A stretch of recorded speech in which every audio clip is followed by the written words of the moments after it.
우리가 참목소리로 말씀을 읽도록 하겠습니다. 시작.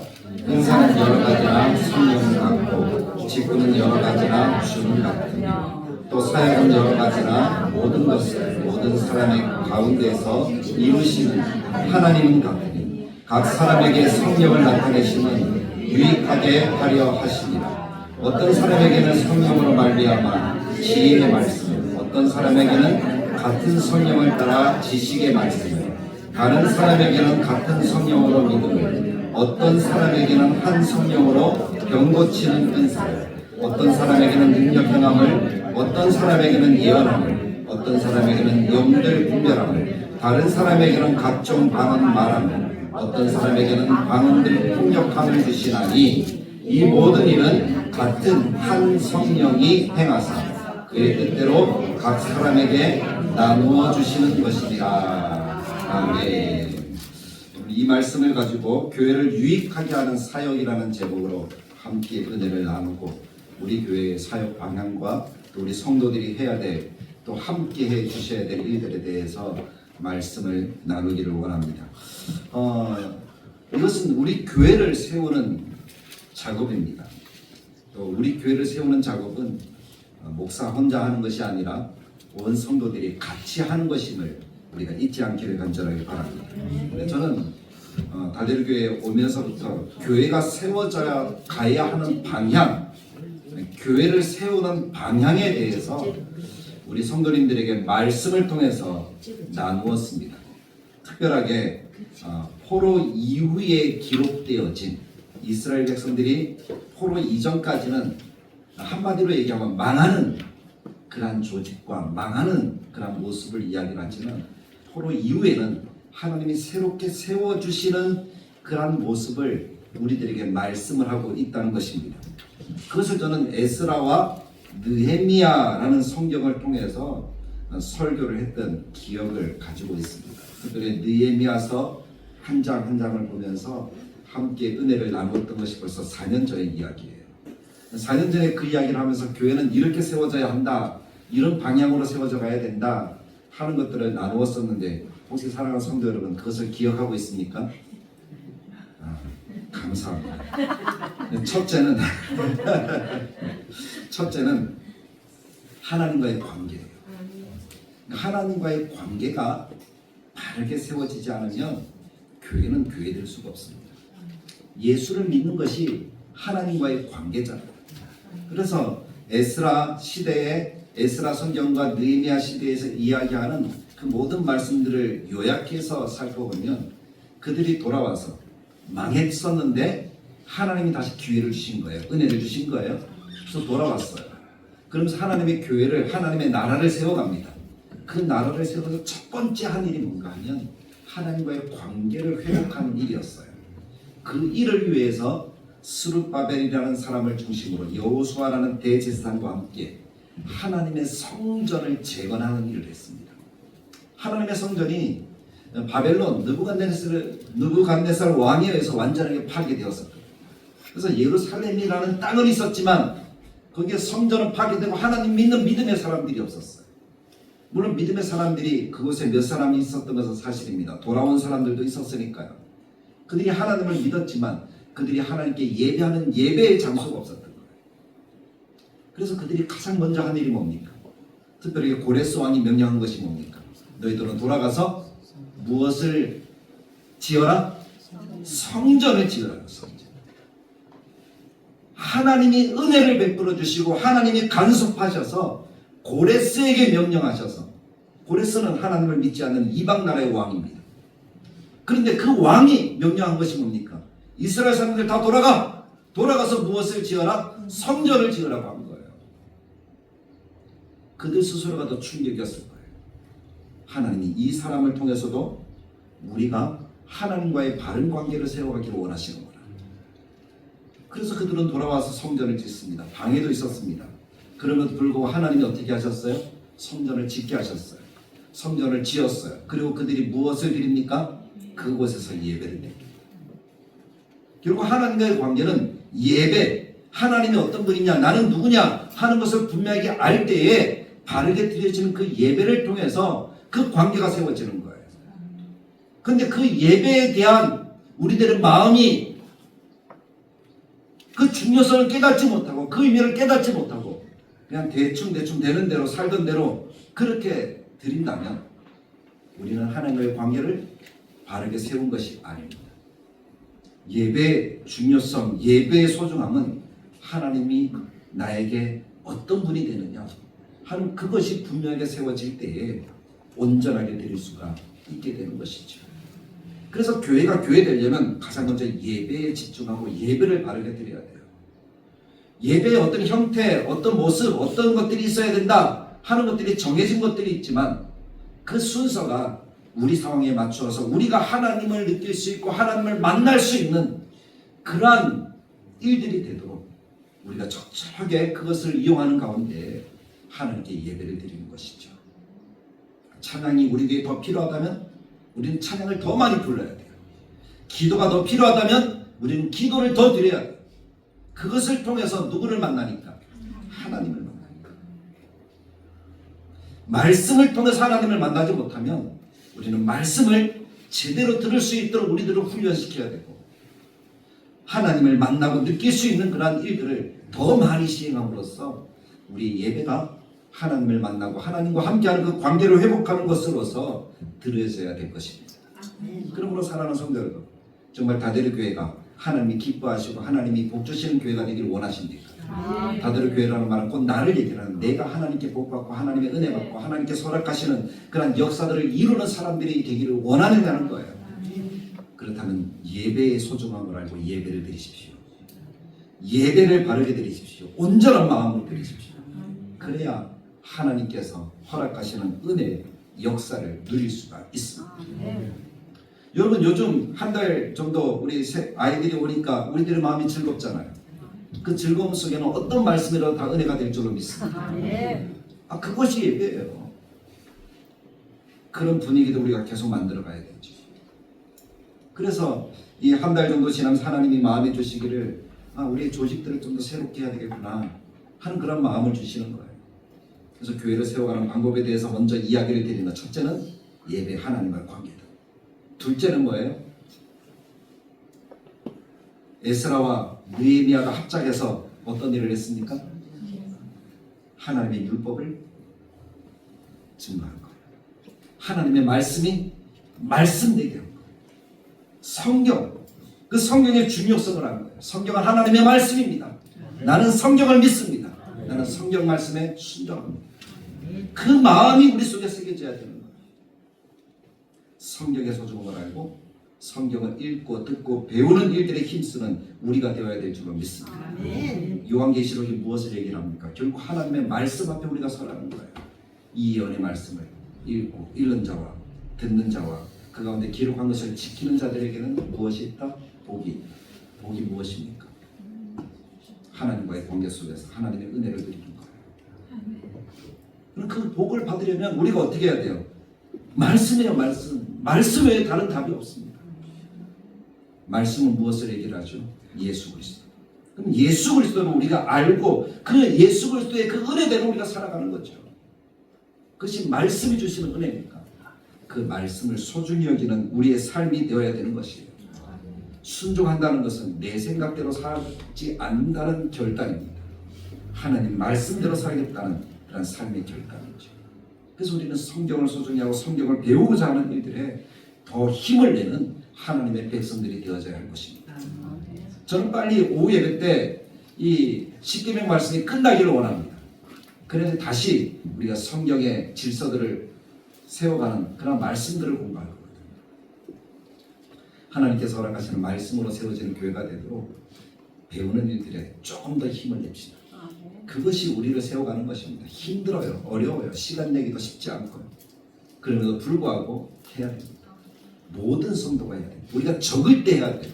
더 많아지면 못할 수도 있어요. 여러분들의 기회가 안 갈 수도 있다니까. 기회가 왔을 때 그 은혜를 받을 수 있는 그런 시간들을 붙들어야 됩니다. 세 번째는 뭡니까? 느헤미야가 와서 했던 일이 뭐예요? 느헤미야는 하나의 명령을 받고 왔잖아요. 성벽을 재건하는 것. 성벽 재건. 예루살렘이 파괴된 것을 보수하는 사명을 받고 돌아온 사람이 느헤미야죠. 그래서 예루살렘 도성을 다 무너졌는데 그것을 세워가는 거예요. 그 세워가는 과정이 얼마나 어려운지. 그 다음은 하면서 제가 설교했던 기억이 납니다. 모든 사람들이 각자 자기 집 앞에 있는 성벽을 재건하는 거예요. 그래서 그 성벽 재건이 52일 만에 끝났다는 것은 기적이에요. 요즘처럼은 기기가 있고 그렇다면 빨리 끝날 수 있지만 옛날엔 그런 거 없잖아요. 다 사람들이 돌을 만들어 와야 되고 돌을 옮겨 와야 되고 그것을 쌓아야 되는 거예요. 근데 그들이 밤낮 쉬지 않고 그 일들을 감당해서 성벽을 재건했다. 이것은 오늘날 교회가 세워지는 과정 속에 교회의 재건을 얘기하는 거예요. 교회. 물론 예수 그리스도를 믿는 믿음의 사람들의 모임이 교회입니다. 우리가 교회입니다. 그것을 의심하지 않습니다.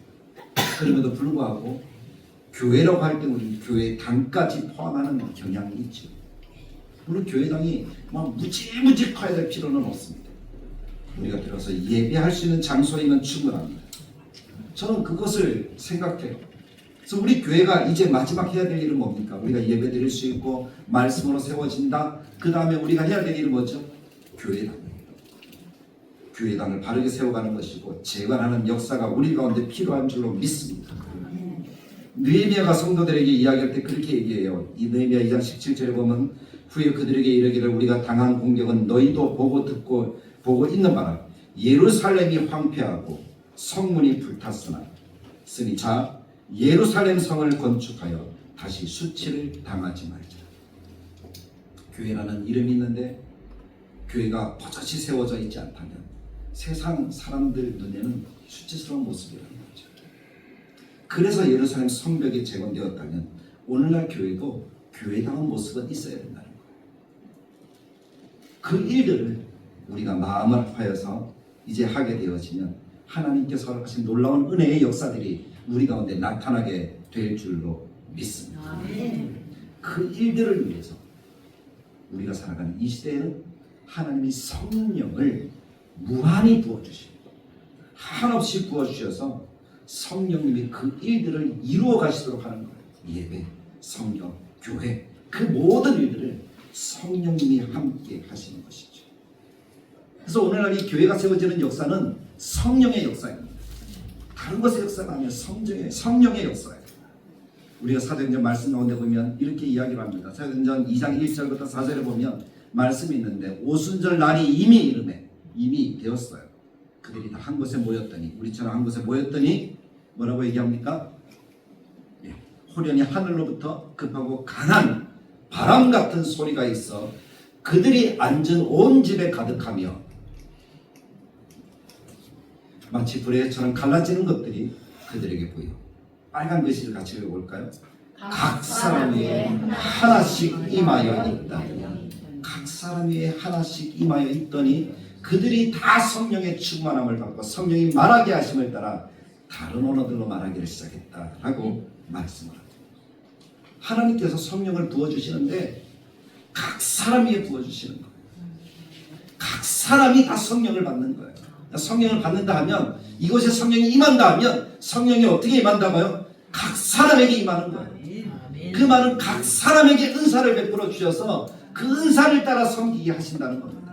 근데 그렇게 나타나는 성령의 역사는 서로 다른 듯 하나 하나의 역사인 것을 성령이 우리들에게 말씀을 하고 있다는 것입니다. 성경이 뭐라고 얘기합니까? 은사는 여러 가지라. 오늘 본문이잖아요. 누구는 같고 성령은 같고 직분은 여러 가지라. 누구는 같으며 주는 같으며 또 사역은 여러 가지나 모든 것을 빨간 것이 모든 사람 가운데서 이루시는 하나님. 성경이 뭐라고 얘기합니까? 성령은 같고 주는 같고 하나님은 같다. 은사, 직분, 나타나는 모습은 여러 가지 있을 수 있지만 그것을 주시고 그것을 역사하시는 분은 누구다? 오직 하나님 한 분인 것을 말씀하고 있다는 것입니다. 하나님께서 이렇게 각 사람에게 성령을 주신 이유가 무엇일까요? 그것은 바로 같이 읽어볼까요? 성령을 주심은 교회의 유익을 위함이다. 어디의 유익을 위함이다? 교회가 교회되게 하시기 위해서 하나님께서 성령을 주시는 것임을 잊지 마십시오. 각 사람에게 성령을 나타내심은 유익하게 하려 합니다. 누구를 유익하게 하는가 하면 먼저는 하나님, 그리고 교회입니다. 교회가 유익되는 것은 곧 우리가 유익되는 거죠. 그리고 우리의 유익을 위해서 성령을 주시는 거예요. 한 사람 개인의 유익이 아니라 모두의 유익을 위해서 성령을 주셨다는 사실을 기억하십시오. 그래서 각 사람에게 주셨다는 사실을 잊지 마시기를 바랍니다. 그래서 우리 모두는 각자 성령을 받고 각자 성령의 은사를 가지고 있습니다. 은사를 가지고 있다는 것은 우리 모두가 일할 수 있다는 거예요. 그래서 각 사람에게 주셨다는 사실을 기억하십시오. 그래서 각자가 맡아서 해야 될 일들이 교회 안에서는 있어야 한다는 것입니다. 교회의 공동체가 되었다는 거예요. 공동체가 각 지체라 그랬으니까 오른손 왼손 오른발 왼발 오른쪽 눈 왼쪽 눈 다 짝짝이 있잖아요. 오른 콧구멍 왼 콧구멍 콧구멍도 짝짝이 다 있는 거예요. 그럼 그 역할들이 다 있다는 거죠. 아무 사람도 어떤 사람도 임무 없이 은사 없이 있을 수 있는 사람은 사실은 없는 거예요. 다 제 역할을 해야지. 몸에 세포가 있잖아요. 세포가 각 자기 역할을 해야지 몸이 움직이는 거예요. 그렇지 않으면 몸이 병듭니다. 안 움직이고 죽으면 병드는 거예요. 아픈 거죠. 그럼 교회가 문제가 생기는 거예요. 각 사람에게 주셨습니다. 그래서 성경이 오늘 이렇게 이야기하죠. 어떤 사람에게는 성령. 저는 이 말씀을 읽는데 참 재미있어요. 어떤 사람에게는 어떤 사람에게는 또 다른 사람에게는 이렇게 표현되어지는데 사도 바울도 이 말씀을 쓰는데 꽤 많이 신경을 썼던 것 같아요. 각 사람을 강조하기 위해서 그런 거예요. 그래서 8절에 보니까 어떤 사람에게는 성령으로 말미암아 지혜의 말씀을 어떤 사람에게는 같은 성령을 따라 아니 성령을 했다 같은 성령으로 했다가 지혜의 말씀을 했다 지식의 말씀을 했다가 은사도 여러 가지고 각 사람이 받는 것도 다르다는 거예요. 9절에는 이렇게 다른 사람에게는 어떤 사람 나오다 다른 사람 그러니까 각자라는 거예요. 각자 그것을 강조하는 거예요. 근데 주시는 분은 같은 성령 어떤 사람이 한 성령으로 같은 성령이 한 성령이에요. 병 고치는 사람 어떤 사람에게 능력 어떤 사람에게 예언 어떤 사람은 영들 분별하고 다른 사람에게 각종 방언을 말하고 또 어떤 사람의 방언을 통역함을 주시나니 라고 말씀하죠. 이렇게 우리에게 주신 성령님은 왜 은사를 주셨는가 하면 무엇을 위해서 주셨다고요? 봉사를 위해서. 초록글씨 읽어봅시다. 각 사람에게 필요를 따라 성령께서 나누어 주셨다는 겁니다. 각 사람의 필요에 말씀에 보면 이렇게 이야기하잖아요. 이 모든 일은 같은 한 성령이 행하사 성령님이 행하사 그의 뜻대로 각 사람에게 어떻게 주셨다? 나누어 주셨다. 다 잘하는 게 달라요. 그래서 모든 사람이 똑같이 잘하지 않아요. 모든 사람이 다 똑같지 않아요. 각 사람에게 하나님이 은혜를 주셨다는 것입니다. 그러니까 이것은 나의 필요가 아니라 그러니까 나에게 주셨다고 해서 내 뜻대로 내 마음대로 쓰는 것이 아니에요. 무엇을 위해 주신 거예요? 하나님과 교회의 유익을 위해서 하나님이 주신 것이거든요. 그래서 나의 필요가 아니라 하나님과 교회의 필요를 따라서 교회의 유익과 성도의 유익을 위해서 이 은사들을 내게 주신 것들을 어떻게 해야 된다? 사용해야 되는 것이 성도들이 분명히 알아야 되는 이 직분과 은사라는 것임을 깨닫기를 간절하게 바랍니다. 그래서 하나님께서 주신 것을 개인의 유익을 위해서 사용해서는 안 됩니다. 그런 기도원들은 절대 여러분들 가지 마십시오. 그런 기도원들이 얼마나 많은지 또 그렇게 이야기하는 사역자들이 얼마나 많은지 자기 이름 내고 자기 이름으로 기도원 이름 만들고 그건 아니에요. 그건 잘못된 거예요. 누구의 유익? 하나님과 교회의 유익. 하나님께 영광을 돌리는 거예요. 그것이 우리가 살아가는 우리가 또 하나님의 은혜를 받아서 살아가는 하나님의 백성의 모습이라는 사실을 기억하시기를 바랍니다. 그 일들을 위해서 우리가 일해야 되는 거예요. 모든 것들이 교회, 하나님 위한 것이고 교회를 든든히 세워가는 것임을 우리가 깨달을 수 있기를 바랍니다. 그래서 이것을 뭐라 그래요? 선물이라고 하는 선물. 그래서 선물. 하나님이 선물로 주신 거죠. 내게 필요가 없는 것 아닙니다. 내게도 필요합니다. 근데 누구에게 더 필요해요? 교회에 더 필요해요. 그 그것이 하나님이 내게 주신 선물인 것을 마음에 새길 수 있기를 원합니다. 자, 그렇게 성령의 은사는 교회를 위한 것이고 교회를 세우는 것이다라고 성경이 또한 가르쳐주고 있다는 거예요. 에베소 4장 11절 12절에 보면 같이 읽어봅시다. 그가 어떤 사람은 사도로, 어떤 사람은 선지자로, 어떤 사람은 복음 전하는 자로, 어떤 사람은 목사나 교사로 삼으셨으니 이는 성도를 온전하게 하여 봉사일을 하게 하며 그리스도의 몸을 세우려 하시니라 라고 말씀합니다. 11절에 나오는 어떤 사람 근데 사도, 선지자, 복음 전하는 자, 목사와 교사 전에 한번 이야기를 드렸죠. 이 모든 직분이 오늘날 시대에는 한 사람에게 집중이 되고 있다는 거예요. 누구에게 집중이 되고 있어요? 목사예요. 그러니까 목사가 하는 일에 대해서 11절, 12절에서 이야기를 하는 건데 어떤 일을 하는가 하면 성도를 온전하게 하며 봉사의 일을 하게 하며 그리스도의 몸을 세우려 합니다라고 말씀합니다.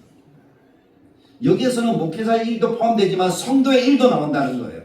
그럼 성도의 일은 어떤 일을 한다는 거죠? 내가 예수 믿고 구원받아서 온전하게 되었으면 무엇을 해야 된다는 거예요? 어떤 일? 봉사의 일을 해야 된다는 거예요. 그러니까 봉사는 누가 하는 거예요? 성도들이 하는 거예요. 그 일들을 하도록 격려하고 독려하고 판을 깔아주는 사람은 누구예요? 목사가 하는 거예요. 목사는 그런 판을 깔아줘야 돼요. 성도는 그 판에서 일하면 되는 거죠. 그렇게 하면 무엇이 세워진다? 따라합시다. 교회가 세워집니다. 교회가 세워지는 거예요. 교회가 세워지는 거예요.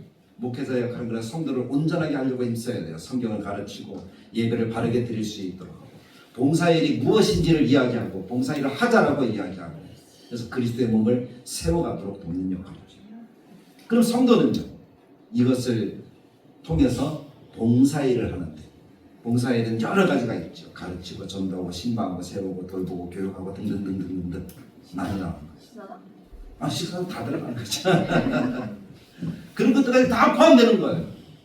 그 일들을 누가 하도록 격려하는 역할이 목사의 역할이라면 누구는 누구예요? 성도가 해야 될 일이라는 거죠. 그래서 다들 교회는 이러한 일들을 4가지 사역으로 한번 제가 생각해 보았어요. 주일학교 아이들이 없을 때는 4번을 빼고 생각을 했어요. 우리가 지금 할 수 있는 것이 3번까지니까. 그래서 첫 번째는 돌아봄과 세움의 신방사역, 두 번째는 전하고 가르치는 전도사역, 예배하고 기도하는 기도사역, 이렇게 처음에는 나누었습니다. 그러다가 4번 이제 필요성이 조금 생겼죠. 가르치고 세우는 교육사역. 이렇게 한 것을 조금 더 쉽게 우리가 이해할 수 있도록 만든 것이 뭔가 하면 4가지 사역이에요. 첫째는 세가족 돌봄과 교육과 안내하는 사역이죠. 그 다음 두 번째는 전도하고 가르치고 증거하고 자랑하고 홍보하고 그 다음에 중보기도도 기도하고 예배를 돕고 그 다음에 교육하고 예배. 여기 뭐 식당부 이런 것들은 다 뺐습니다. 우리가 하는 것들은 뺐어요. 지금 안 하고 있는 것들 가운데 우리가 해야 될 겁니다. 세가족부는 어떤 일을 합니까? 처음 온 사람들을 케어하고 돌보는 거죠. 세가족이 오면 돌아보고 가르치는 일을 하는 거예요. 그리고 그들이 정착할 때까지 신방하고 돌보는 거예요. 그리고 그들이 예배할 수 있도록 안내하고 교육하고 도와야 하는 거죠. 그리고 예배할 수 있도록 섬기는 거예요. 그 일들을 누가 한다고요? 세가족 부원들이 하는 거예요.